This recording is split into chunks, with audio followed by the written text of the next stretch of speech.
আলুর দিশাতে সকলকে স্বাগত জানাই। শুরু করতে চলেছে আজকের গল্প। শীর্ষেন্দু মুখোপাধ্যায়ের লেখা আজকের যে ছোট গল্পটি পড়ে শোনাতে চলেছি তার নাম লেজ। ভাষা বদলানোর পর বদ্রীনাথ কিছু ফাঁপড়ে পড়ে গেল।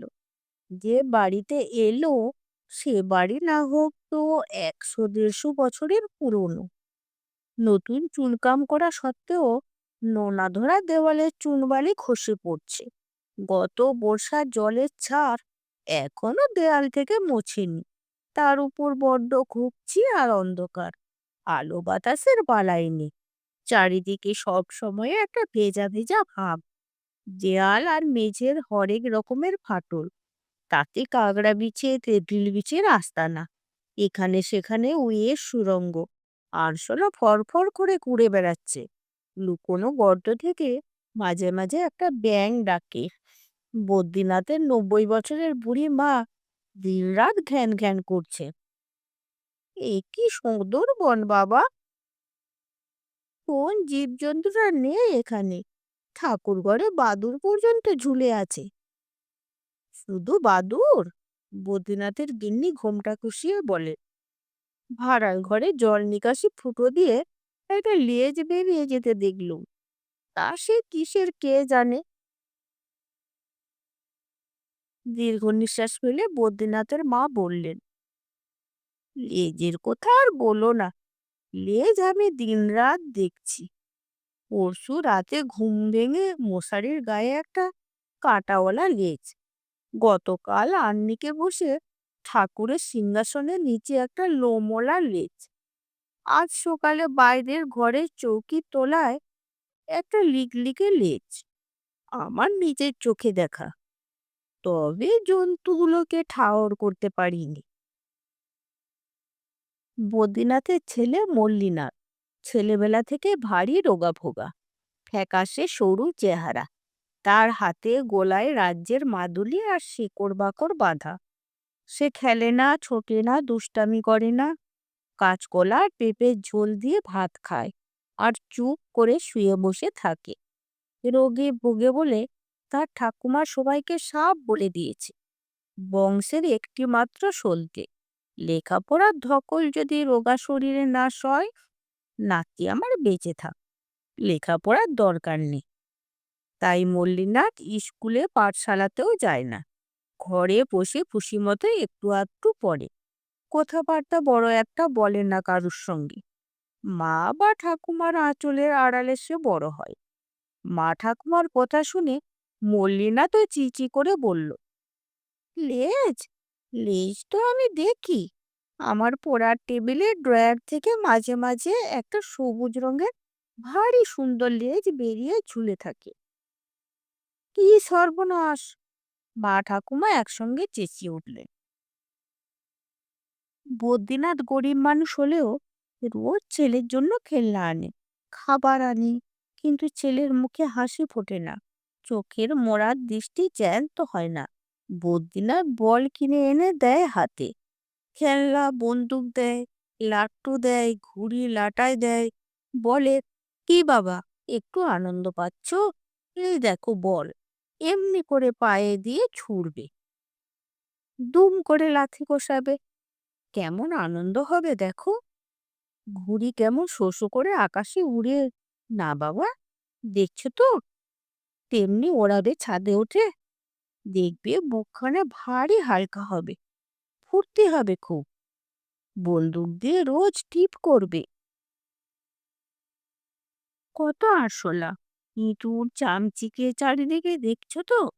টিপ করে মারতে মারতে দেখো রক্ত গরম হয়ে উঠবে। এই দেখো লাট্টু কেমন বন বন করে ঘুরে জানো। কিন্তু খেলনা পড়ে থাকে, খাবারও ছোঁয় না মল্লিনাথ। মাদুলির ভারে পুজো হয়ে চুপ করে ফ্যাকাশে মুখে বসে থাকে। তার রক্ত গরম হয় না, আনন্দ হয় না, ফুর্তি হয় না।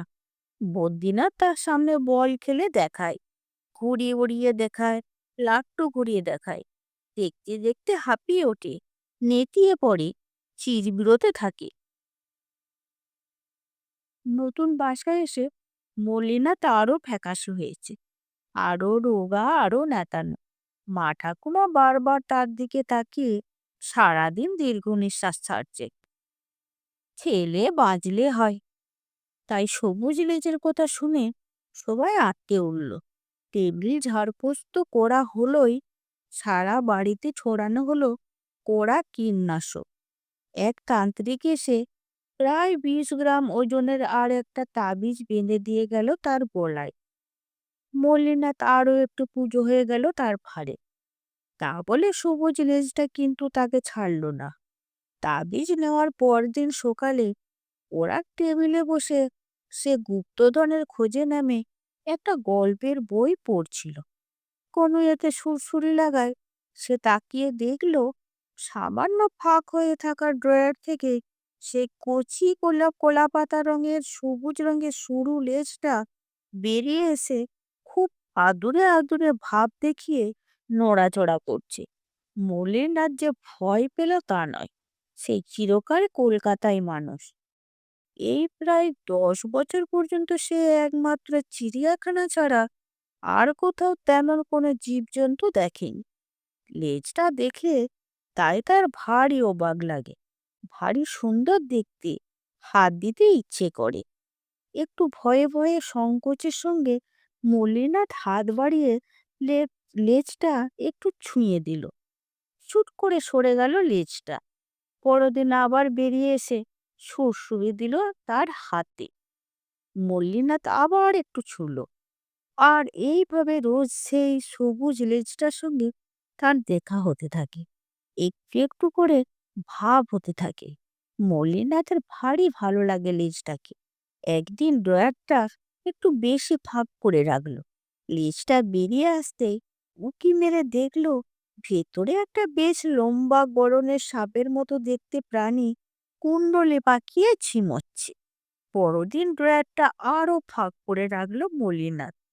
সকালবেলা যথারীতি আবার লেজটার সঙ্গে তার ভাব করতে করতে প্রাণীটিকে দেখলো আর চোখে। ছোটখাটো একটা আমোদে সাপই হবে, অলসভাবে শুয়ে শুয়ে একটা আরশোলা চিবোচ্ছে। পরদিন মল্লিনাথের ধৈর্য আর থাকলো না। লেজটা বেরোতে ড্রয়ারটা এক ঝটকায় খুলে ফেলল। লেজটা ধরল মুঠো করে, করুণ স্বরে বলল, আমার যে আর কোনো বন্ধু নেই। সাপটা মল্লিনাথের এই আচরণে ভারী বিরক্ত হয়ে কিলবিলিয়ে পিছলে বেরিয়ে গেল। হঠাৎ করে ড্রয়ার থেকে নেমে প্রাণপণে ছুটল ভেতর বাড়ির দিকে। মল্লিনাথও লাফিয়ে ওঠে। তার একমাত্র বন্ধু ভাবের পাত্র পালিয়ে যাচ্ছে। প্রাণপণে মল্লিনাথও তার পিছনে ছুটে। সবুজ সাপটা ভারী চালাক। সোজা পথে না গিয়ে সে খানিকটা এ ঘর সে ঘর করে পালিয়ে বেড়ায়। আলমারির তোলা, খাটের তোলা, জুতোর র্যাকের পিছন, চৌকাঠের আড়ালে ঘুরে অবশেষে উঠোন পেরিয়ে গিয়ে ভাড়ার ঘরের পিছনে একটা খুবসি ঘুঁটে কয়লা রাখার ঘরে গিয়ে ঢুকলো। ঘরের কোণে একটা মস্ত গর্তে সে দিয়ে গেল শুট করে। মল্লিনাথ তা বলে হাল ছাড়ার নয়। গর্তের কাছে গিয়ে প্রথমে অনেক কাকতে মিনতি করলো। কাজ হলো না দেখে একটা লোহার শাবল এনে গর্ত বড় করতে বসলো। মল্লিনাথের গায়ে জোর নেই, মাদুলের ভারে সে জর্জরিত, কিন্তু বন্ধু হারিয়ে যাওয়ার শোকে তার গায়ে দ্বিগুণ বল এলো।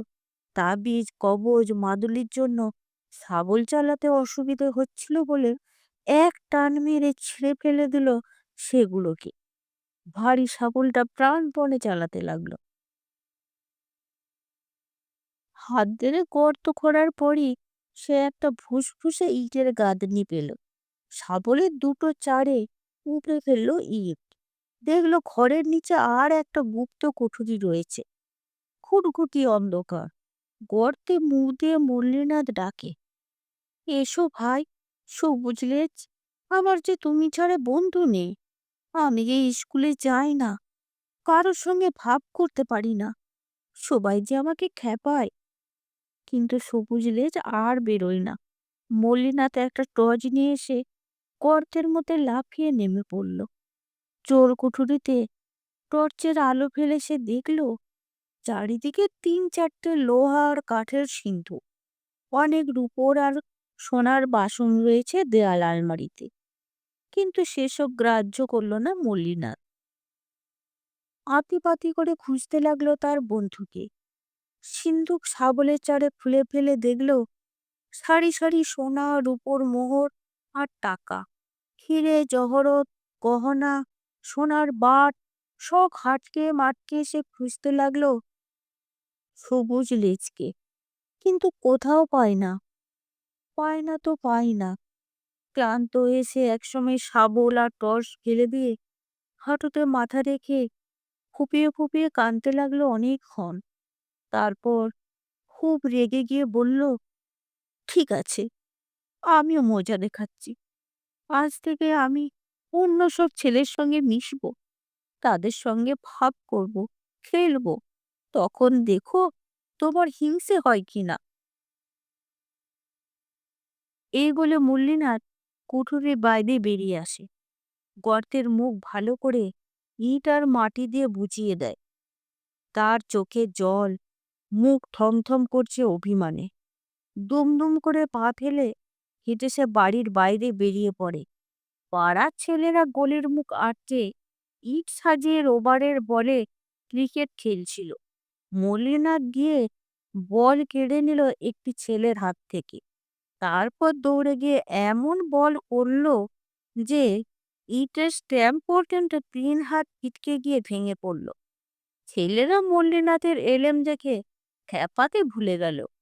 ওস্তাদ ওস্তাদ বলে চেঁচালো কয়েকটা ছেলে। মল্লিনাথ পরের বলটা করলো আরো ভয়ঙ্কর। বলটাই ফেটে গেল ফোটাস করে।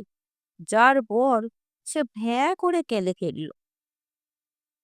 মল্লিনাথ কাঁদুনে ছেলেটার পিঠে চাপ দিয়ে বলল, কুছ পরোয়া নেই, আমার ব্যাট বল অনেক আছে, আনছি। বলে দৌড়ে গিয়ে মল্লিনাথ ব্যাট বল আনে। খেলা আবার জমে ওঠে। মল্লিনাথ ব্যাটও করলো অসাধারণ। গা রাগে ইরি করছে। তাই এত জোরে ব্যাট চালালো যে মার খেয়ে ৩ তলা, ৪ তলা, ৫ তলা ছাদ ডিঙিয়ে বল গিয়ে ওভার বাউন্ডারি হতে লাগলো। তার খেলা দেখে সবাই থ। অনেকক্ষণ খেলে ঘেমে চুমে মল্লিনাথ যখন বাসায় ফিরল তখন তার রাগ অনেকটা কমেছে। মুখে হাসি ফুটেছে। চোখে মরার দৃষ্টি জ্যান্ত হয়ে উঠেছে। সেই দৃশ্য দেখে তার মা আর ঠাকুমা ভয় খেয়ে কেঁদে খুন। ওগো, কে আমাদের বাঁচাকে ওষুধ করেছে। শুনে মিটিমিটি হাসল মল্লিনাথ। ছাদে গিয়ে সে অনেকক্ষণ ঘুড়ি ওড়ালো। বন্দুক টিপ করে ৩টে কাকড়া বিছেকে ঘায়েল করলো। বন বন করে লাড্ডু ঘোরালো। বিকেলে পাড়ার কাছে মাঠে গিয়ে ছেলেদের সঙ্গে ফুটবল খেলে ৩-৩টে গোলও দিয়ে দিল মল্লিনাথ। সন্ধেবেলা বদ্রীনাথ বাড়ি ফিরলে সে গিয়ে গম্ভীর মুখে বলল, বাবা, আমাকে স্কুলে ভর্তি করে দাও, আমার অনেক বন্ধু চাই। শুনে বদ্রীনাথের ভিড়মি খাবার জোগাড়। মল্লি স্কুলে আসতে হাঁপ ধরে যাবে ছেলের। ওদিকে মল্লিনাথের কাণ্ড দেখে মা ঠাকুমা শোবার ঘরের দরজা বন্ধ করে বসে চেঁচাচ্ছেন আর কাঁদছে। তাদের ধারণা মল্লি পাগল হয়ে গেছে, এবার হয়তো কামড়ে দেবে। বাড়ির চাকর তান্ত্রিককে ডাকতে গেছে। বদ্রীনাথও মূর্ছায় যাচ্ছিল। মল্লিনাথই তাকে জল টল দিয়ে চাঙ্গা করলো। বলল, সবুজ লেজটা আমার সঙ্গে খুব বিশ্বাসঘাতকতা করেছে, ওকে আমি মজা দেখাবো। বদ্রীনাথ হাঁ করে চেয়ে থাকে, কিছু বুঝতে পারে না। তখন মল্লিনাথ ঘটনাটা খুলে বলে। তার বাবাকে নিয়ে গিয়ে গর্ত দেখায়। মাটি ফের খুঁড়ে দুজনে মিলে চোর কুঠুরিতেও নামে। সব দেখিয়ে মল্লিনাথ বদ্রীনাথকে বলে, দেখলে তো সবুজ বন্ধুর জন্য খামোকা কত ঘেটেছি। বদ্রীনাথ দীর্ঘশ্বাস ছেড়ে বলে, তা বটে। মল্লিনাথ এক মুঠো হিরে তুলে নিয়ে রাগের চোটে মেঝেই ছুঁড়ে মেরে বলে, ওকে মজা দেখাবো, অনেক বন্ধু হবে আমার, তখন বুঝবে। ঠিক ঠিক, বদ্রীনাথ হাসি মুখে বলে। তারপর বাপ বেটার উঠে এসে গর্ত বুঝিয়ে ফেলে। পরদিন রাজমিস্ত্রি এনে জায়গাটায় পাকা গাঁথনি দিয়ে দেয়। এরপর থেকে মল্লিনার ক্রমে ক্রমে ভারী জলজ্যান্ত হয়ে ওঠে, যেমন লেখাপড়ায় তেমনি খেলাধুলায়। চোরকুটুরির কথা বাপ বেটার মুখেও আনে না। নমস্কার, এতক্ষণ যে গল্পটি পড়ে শোনালাম সেই গল্পটির নাম লেজ, শীর্ষেন্দু মুখোপাধ্যায়ের লেখা। এই গল্পটি যদি কারো ভালো লেগে থাকে তাহলে অবশ্যই লাইক, কমেন্ট, শেয়ার এবং যারা এখনো সাবস্ক্রাইব করে দেননি তারা অবশ্যই সাবস্ক্রাইব করে দেবেন।